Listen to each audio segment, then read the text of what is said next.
Hi, I'm Dave, founder of Halloween Year Round, and today I'm talking about not one, not two, but three Wolfman movies. First thing I know you're thinking is, Dave, are you wearing a Lion King shirt with Scar on it? Yes, I am. Next thing I know you're thinking, Dave, are you aware that lions are in fact cats and wolves are in fact dogs? Yes, you are correct. I'm aware of that. This was the close thing I had. So, today I'm talking about all three different versions of the Wolfman. We, of course, have the original Universal classic, The Wolf Man, with a space, from 1941, directed by George Wagner, or Wagner, I'm not sure which. We then have the 2010 remake, The Wolfman, no space, directed by Joe Johnston.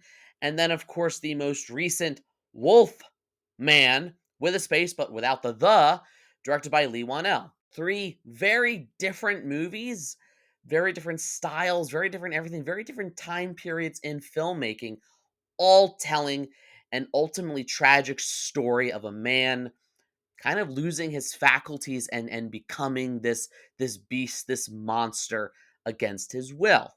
I mean, he's one of the Universal monsters in the lineup. He's one of the most famous horror monster characters in history, but ultimately it begs the question, which version is the best? So since I am apparently the authority on this, no, I'm not. I'm just a guy who has a channel. I watched all three versions, and kind of like I did with Nosferatu a little ways back, I'm going to be comparing and contrasting all three versions of the Wolfman based on different categories, awarding points for each category, and then at the end, I will award a final winner, the definitive, objective winner of what I think is the best version of the Wolfman. So, um, we're just going to kind of jump right into it. Round one, characters and acting. Right out of the gate, 1941 is like iconic without even trying. You've got Lon Chaney Jr. as Larry Talbot himself. You've got Bela Lugosi, Dracula himself, playing a character named Bela, who, spoilers, is the other werewolf. And then you've got the Invisible Man himself, Claude Rains, as Larry's father, Sir John. So the cast is just stacked, and the performances on point. Each one of them is an iconic actor in their own right and kind of has their own iconic style. And I know that at the time in the 40s, it was a time that a lot of actors talked like this. And it was kind of easy for a lot of performances to blend together. But in a very unique manner for the time, each one kind of really stands out on its own, and I've always really respected that.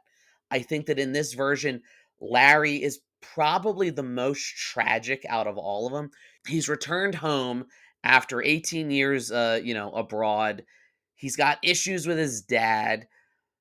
And I like that they don't get too into the details of it. It's like the more that's unsaid, the more your mind kind of fills it in, and you feel like he's just a guy who's trying and who's at a point in his life that like he wants to start things, so it makes this ending all the more tragic that it is his own father having to put him down, so to speak. Then we get to 2010, which again, equally iconic cast for its time. Benicio del Toro, Anthony Hopkins, Hugo Weaving, Emily Blunt.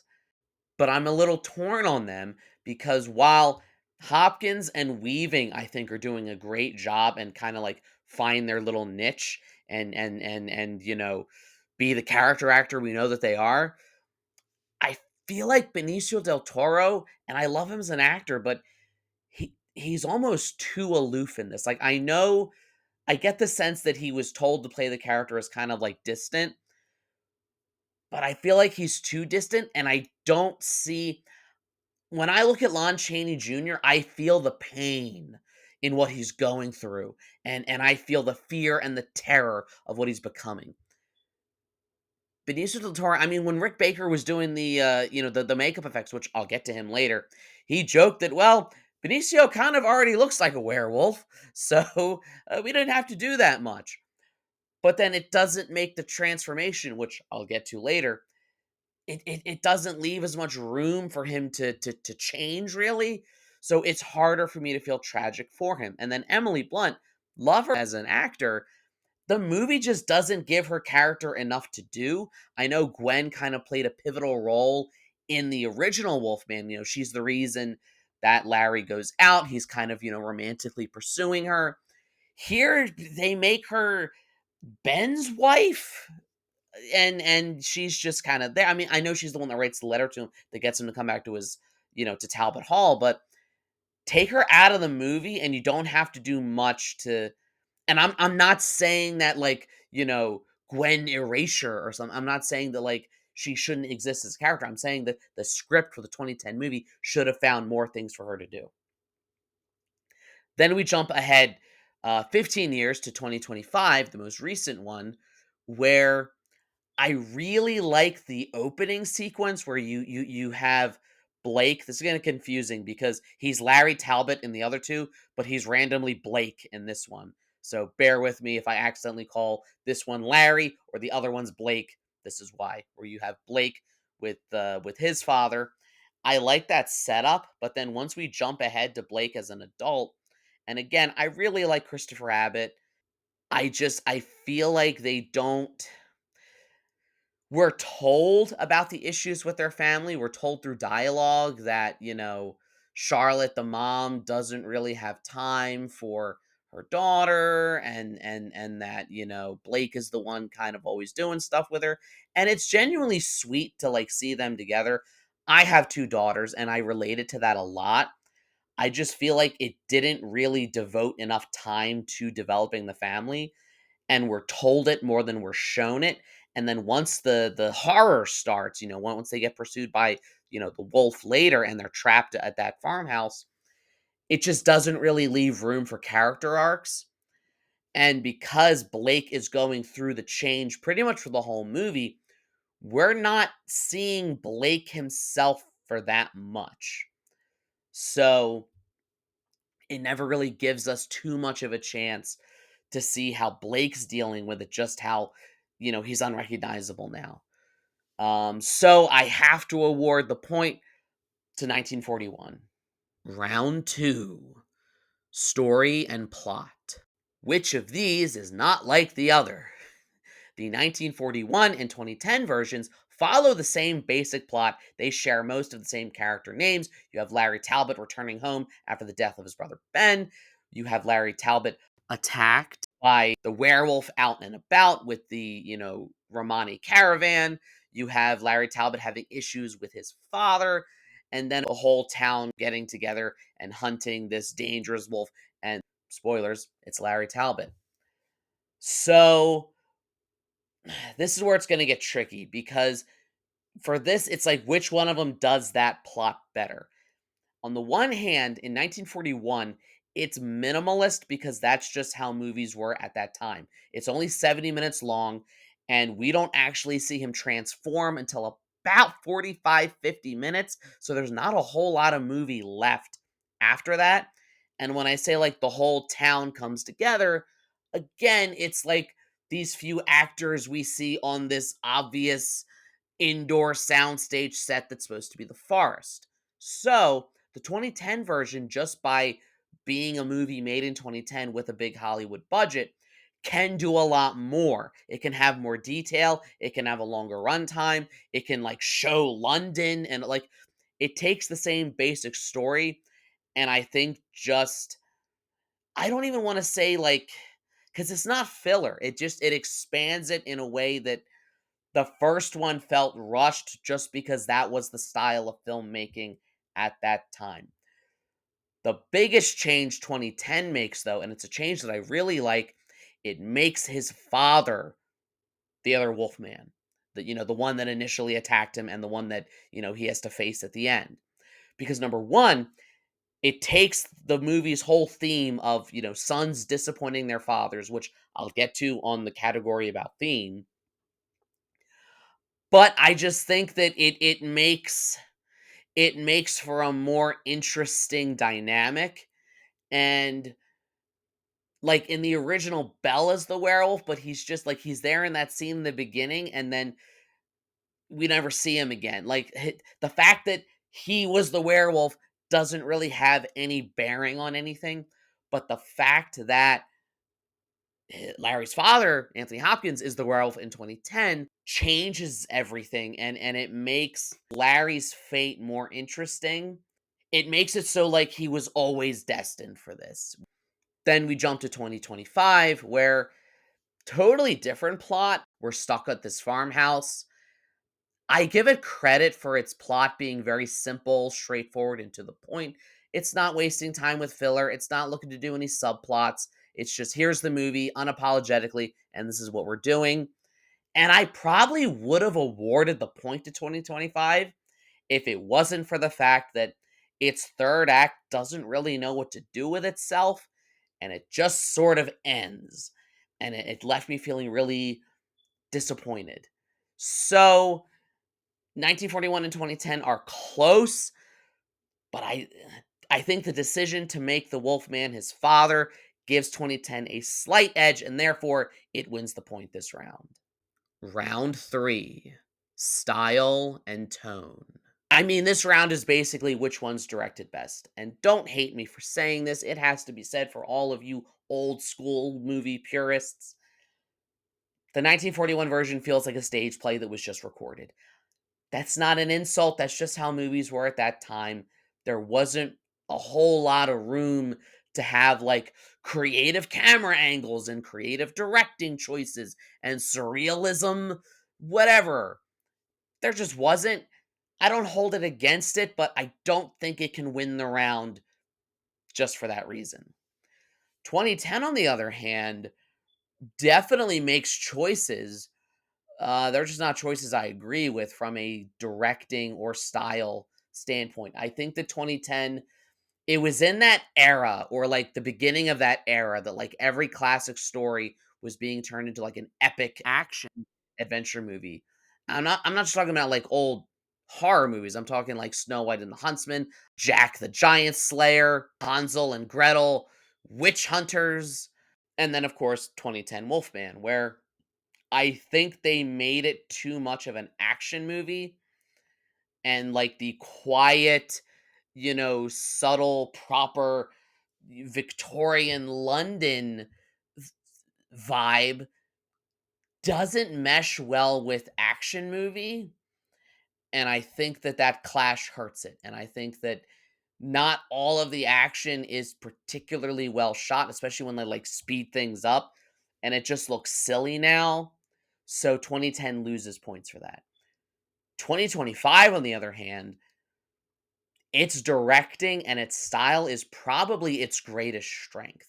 You have Lee Wanell coming hot off of reinventing the Invisible Man and succeeding at making that character scary again by, making his victim the main character and making him the frightening, voyeuristic villain that he is. And I think he does something similar with his Wolfman movie in that the change we see in Blake from human to werewolf, it's a slow, gradual one that occurs over the movie. But oh my God, is it disturbing, unsettling, and grotesque? It gets into like David Cronenberg esque body horror. It gets into this really creative and interesting perspective where we're seeing things through his point of view, where he can no longer we hear his wife talking and it's gibberish to him. He is turning into this beast and it's like his perception of the world is changing. And I love the way it switches back and forth between here's what's objectively happening and here's what he's perceiving is happening. It does a lot of those creative things, and as much as I have issues with its plot details and some of what it does with the wolf later, I think Lee Wanell directed the hell out of this movie, and it is because of that 2025 easily wins this point.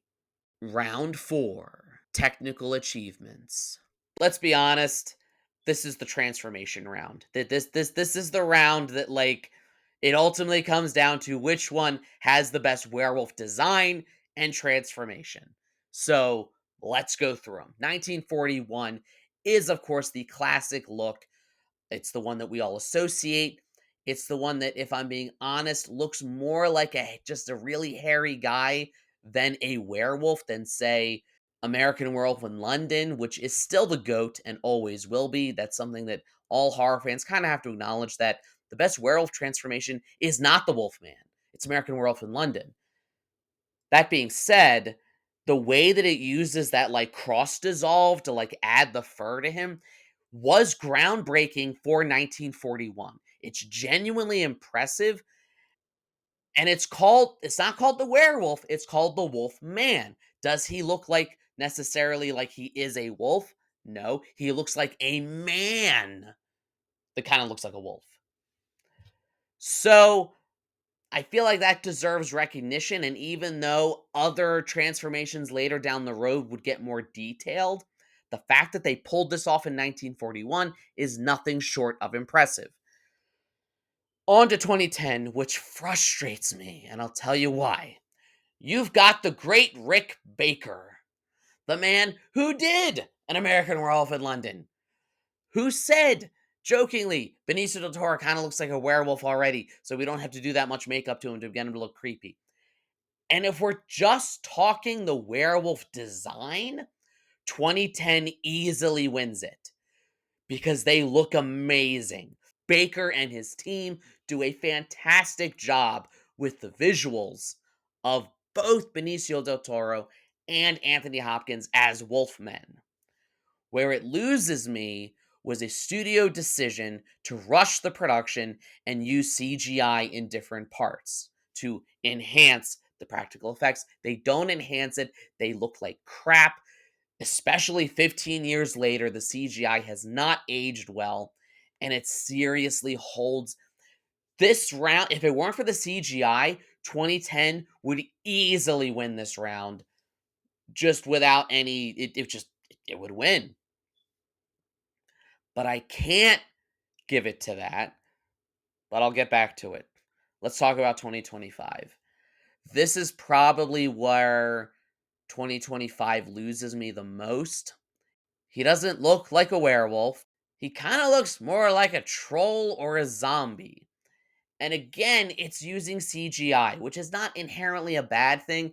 I just wish they had gone more practical. Granted, the CGI in 2025 looks better than in 2010, but it doesn't hold a candle to either Previous. iteration's portrayal of what the werewolf looks like.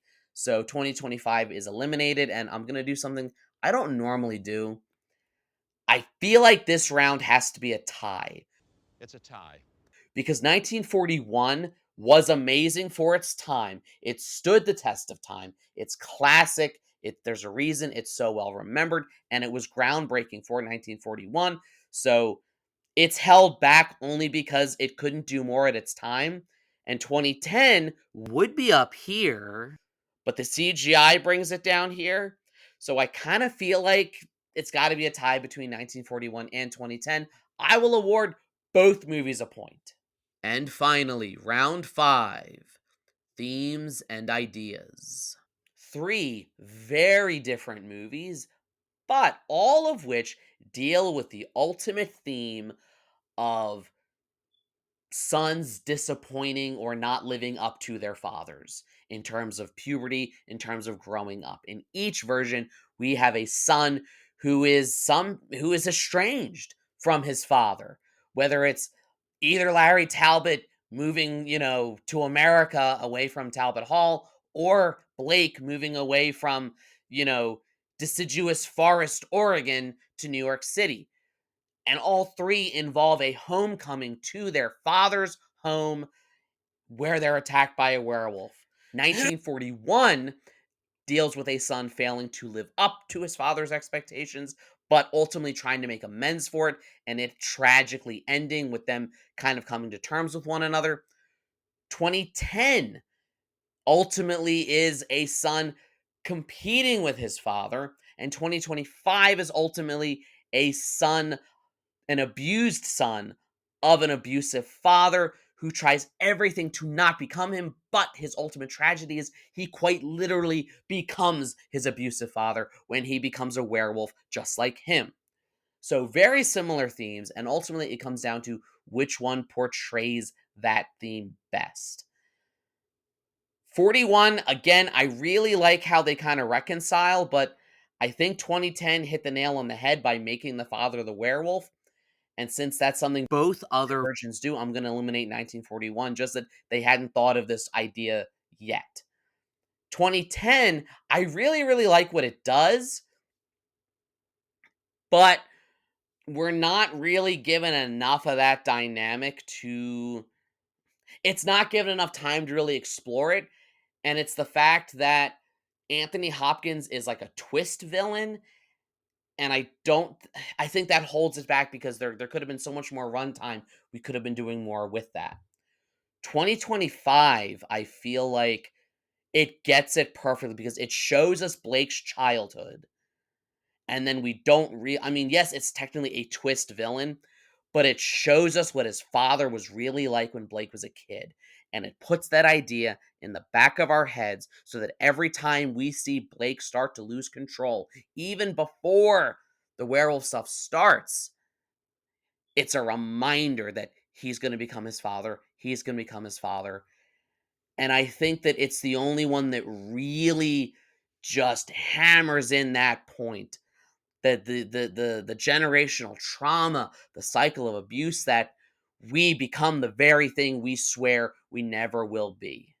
And I think that it drives it home better than any of the previous two iterations. And it is for that reason I have to award the point for round five to 2025. And here we have it. Something that I legitimately and honestly did not intend for. I watched all three of these movies. I looked at each of these categories individually. I wasn't trying to manipulate the numbers, but we have a three-way tie, which is not something that has ever happened.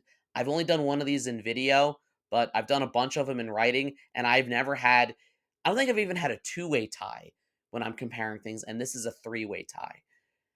I don't want you to feel like this is a cop out or this is me not committing. Like, if you ask me, gun to my head, Dave, what's your favorite version of Wolfman?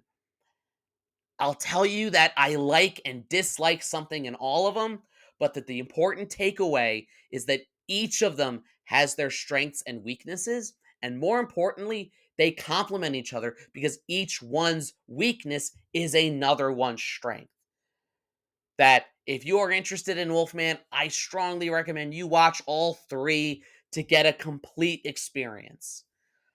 So there you have it. We have our first three-way tie. Please let me know in the comments how wrong I am, as often happens on YouTube. Let me know in the what was your favorite 1941, 2010, 2025. Which points would you have awarded differently? Like, share, subscribe, all the YouTube stuff. If you don't, you may end up turning into a werewolf at every full moon and then having to fight your dad. And as always, every day is Halloween.